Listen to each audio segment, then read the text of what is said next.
Regresamos, estamos atando cabos, Jesús, Miriam, y en la línea tenemos a Ana Laura Magaloni, ella es abogada, constitucionalista.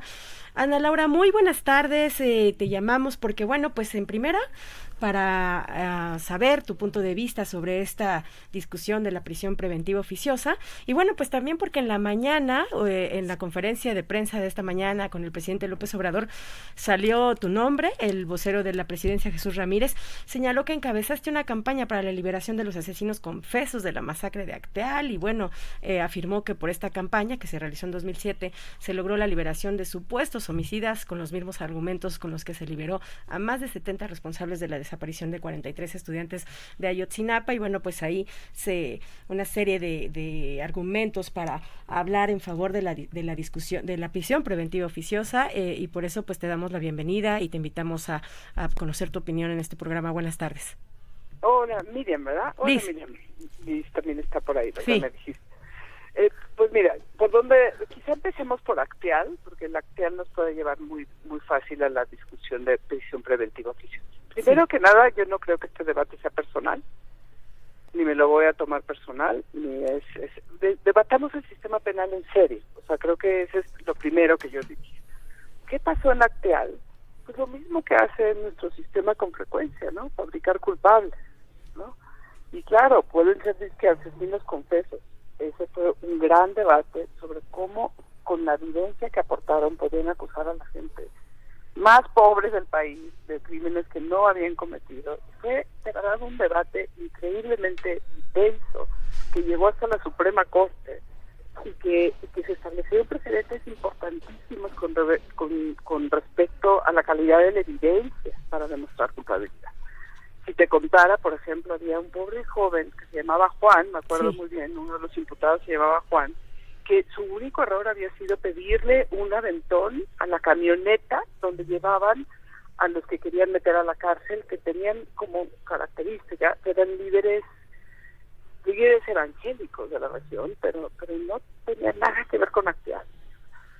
Fue un proceso interesante y podemos entrar a debatir las pruebas, pero lo más importante, y eso ya nos lleva a prisión preventiva, es qué tipo de sistema tenemos para estabilizar la verdad, para producir verdad y justicia. Pues tenemos un sistema que no sabe hacerlo, porque ha sido un sistema diseñado para hacer otra cosa, que es para marcar la verticalidad del poder.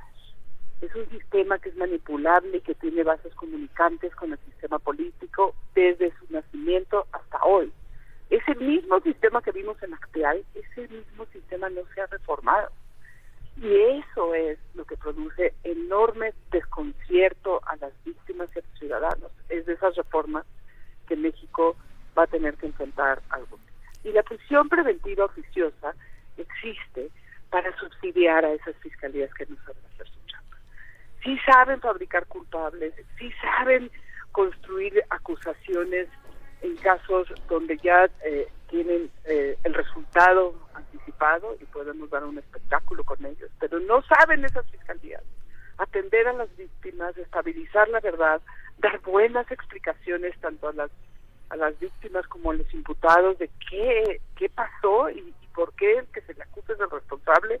Esas explicaciones son claves para que nos volvamos a hilvanar como colectividad y que la ley no sea esta cosa y la justicia sea cosa vertical y autoritaria con la que se enfrentan muchísimos ciudadanos, pero sobre todo los más pobres. Los principales rehenes del sistema penal son los pobres. Ana Laura, muy buenas tardes, te saluda Miriam Castillo. Hola, Miriam. Hola, quería comentar contigo, tú hace unos días escribiste una columna en donde hablas del sistema de injusticias y quería platicar un poco porque a mí parte de esto que estabas diciendo, en donde hablas acerca de debatir el sistema penal, en donde también se habla de este sistema que está construido para proteger, y te cito, para proteger la ineptitud de las fiscalías. Quería preguntarte, después de este debate que va a haber el lunes ante la Corte, ¿qué podría seguir? Es decir, ¿qué sigue?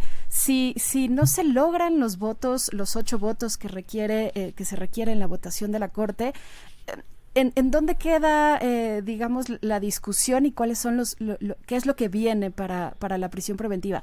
queda, puede haber otro caso que también llegue a esta discusión en la Corte, es decir, quería preguntarte exactamente en dónde vamos a quedar. ¿Se cierra el tema respecto a la discusión, a las violaciones a la Constitución que se están planteando en la Suprema Corte? ¿Me puedes ampliar un poco sobre eso? Mira, es muy importante tu pregunta, porque a veces parecería que la justicia es todo o nada, ¿me entiendes? Que si no conseguimos los 8 votos, entonces ya quiere decir que prevalece el statu quo.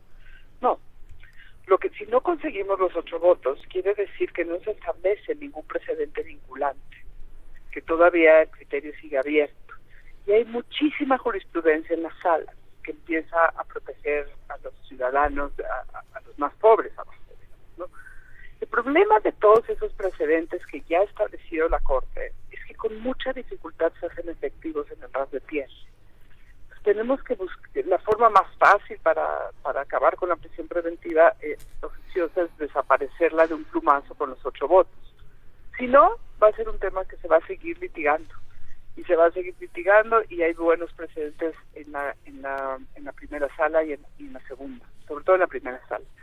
Pero en todos los escenarios quiere decir que esta es una discusión abierta, que si no se consiguen los 8 votos sigue siendo una discusión abierta que tenemos que seguir dando y tenemos que seguir tratando de mover el sistema a la dirección correcta.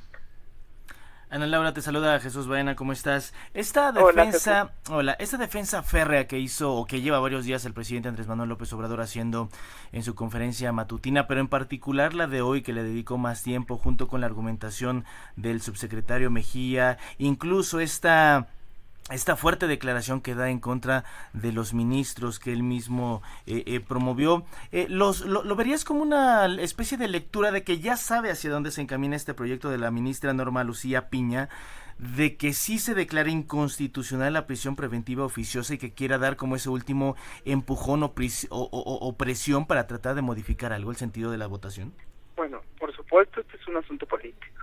La mañanera es un asunto político, son mensajes políticos. No son, y de eso se trata la mañanera, ¿no? Uh-huh. Entonces, leyéndolo políticamente, pues sí, y yo creo que ahí, o sea, está generando presión a esos 4 votos, que veamos cómo reaccionan, porque también los acaba de descalificar fuerte, ¿no? Entonces, veamos qué reacción produce eso en la Corte, y claro, o sea, es fuerte, el debate está fuerte, y la tensión es fuerte, y la tensión entre la Corte y un presidente tan poderoso como el presidente es complicado aquí y en cualquier parte del mundo, porque la justicia constitucional no nace para apoyar un proyecto de transformación, como dice el presidente, sino para hacer efectivos los límites constitucionales al ejercicio del poder. Y por eso es un órgano tan incómodo, pero no para el presidente, para todos. ¿Cómo le dices que no? Y ese es el límite donde solo lo puede sobrepasar con mayorías calificadas, ¿no? Sí. Que son las reformas constitucionales. Y esa es la discusión que hay ahorita en el fondo, o sea, si se pueden o no hacer efectivos los límites constitucionales al ejercicio del poder y cómo se litigan esos. Este es un tema complejo, controvertido, y sí es duro. Quitar la prisión preventiva de tajo, sí es duro, porque tenemos fiscalías muy ineptas, que si no tienen prisión preventiva oficiosa no sé qué hagan. Pero bueno, quizás sea el momento de la siguiente pregunta de cómo elevamos la capacidad de construir acusaciones y de formular investigaciones bien hechas, ¿no? Pero esa es otra pregunta. Ana Laura, y los argumentos del gobierno federal, ¿no? Esta mañana el subsecretario diciendo que se abriría una puerta a delincuentes en el país, que podrían salir de las cárceles 92,000 personas que están sujetas a prisión preventiva por delitos graves. Y también la declaración... Eso lo debería de cuidar la Corte.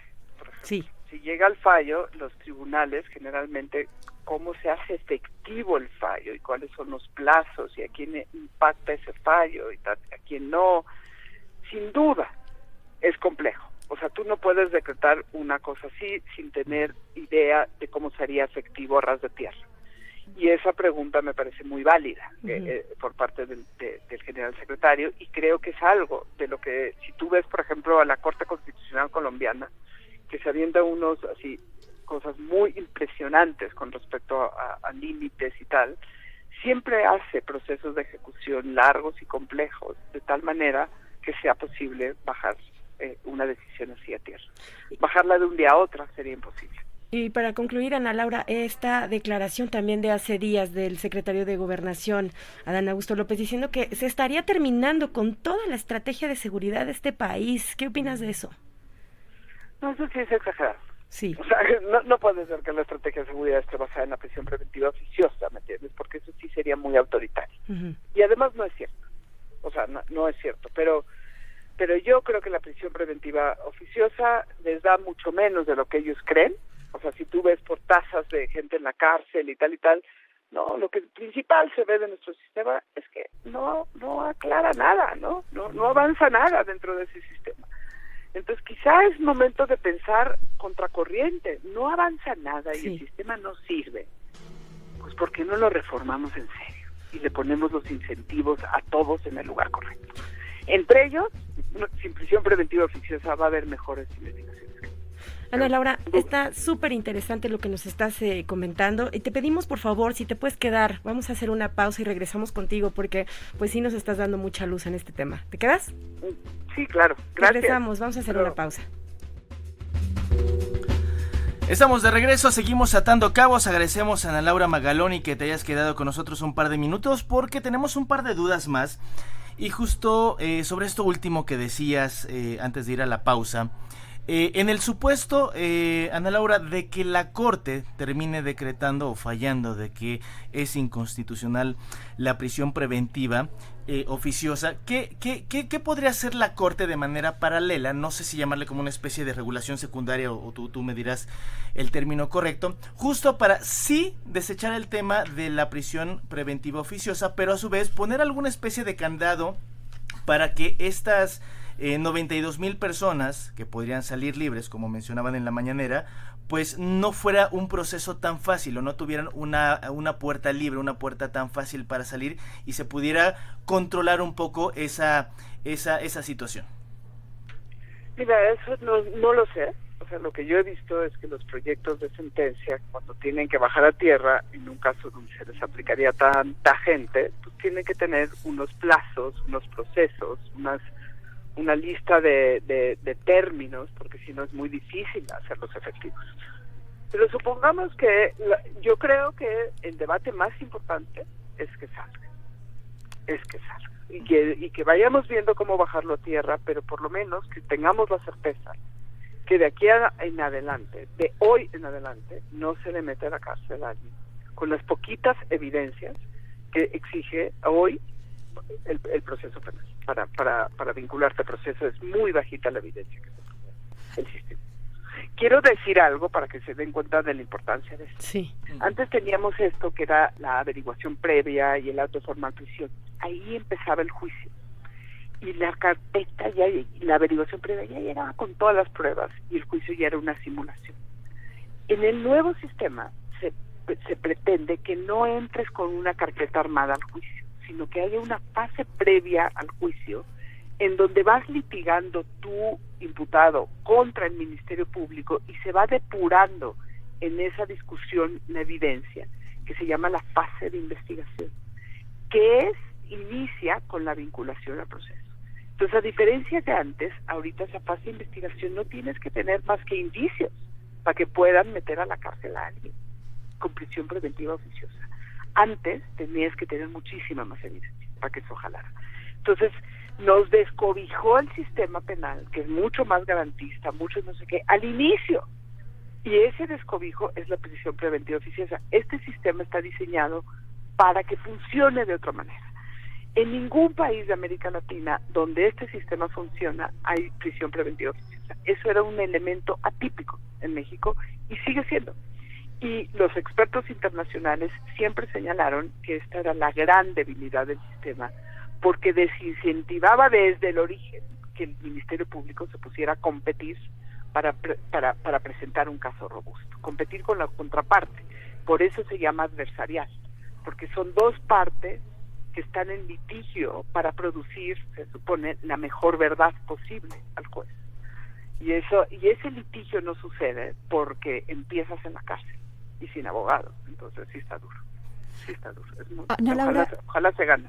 Ana Laura, justamente hace un momento en la cuenta del Gobierno de México acaban de exponer algunos argumentos y quería comentarlos contigo, en donde el Gobierno de México dice: la funcionalidad de la prisión preventiva oficiosa es, número 1, proteger a la víctima y a su familia de su agresor; número 2, evitar que los presuntos delincuentes se sustraigan de la justicia; y el tercer punto dice evitar que el presunto delincuente reincida. En este momento el gobierno está desechando un poco el espíritu de la reforma en donde habla de la presunción de inocencia. Tiene razón el gobierno, que esa es la razón de ser de la prisión preventiva, pero no oficiosa. Esa es la razón de ser por la cual pasas tiempo en la cárcel. Pero la diferencia en que sea oficiosa o prisión preventiva a secas es que esas circunstancias las valora el juez. De la otra manera, no se valoran esas circunstancias, sino lo que cuenta es el delito que cometiste. Entonces, sí es cierto, alguien puede cometer un delito que tiene prisión preventiva oficiosa, robo calificado, lo puede cometer a la mala y va a amenazar a la víctima, es muy peligroso. Pues eso se lo argumentas al juez para que se quede en el juicio en prisión. Pero hay otro que entró, se lo llevó y puede pasar el juicio en su casa y no amenaza a nadie.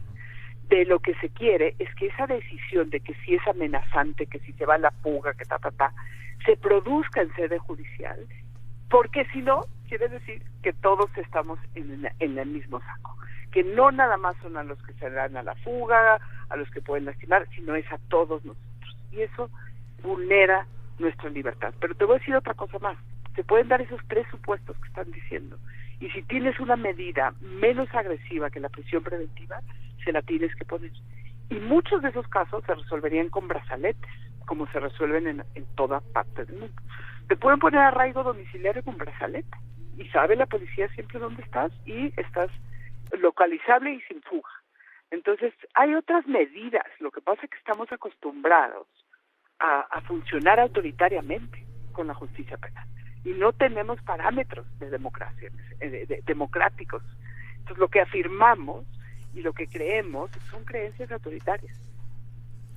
Y es nuestra cultura, digamos, nuestra cultura autoritaria en torno a la justicia penal. Bueno, pues es un debate. Y la han repetido todos, no es característico ni de la 4T, no. Tú oyes los discursos de Calderón, oye a Peña hablar, o a Chong, todos han hablado de esta forma del sistema, y piensan que el sistema sirve para vengarte, no para dar explicaciones y castigar a los responsables. Entonces, mientras que pensamos que esto es venganza, pues entonces vamos a hacer todo esto, ¿no? O sea, pura cosa que vulnera los derechos de las personas. De acuerdo. Ana Laura, te agradecemos muchísimo la conversación que tuviste con nosotros. Estuvimos Ana Laura Magaloni, abogada constitucionalista. Muchísimas gracias y estaremos esperando el debate del lunes. Hasta luego. Muchas gracias a ustedes.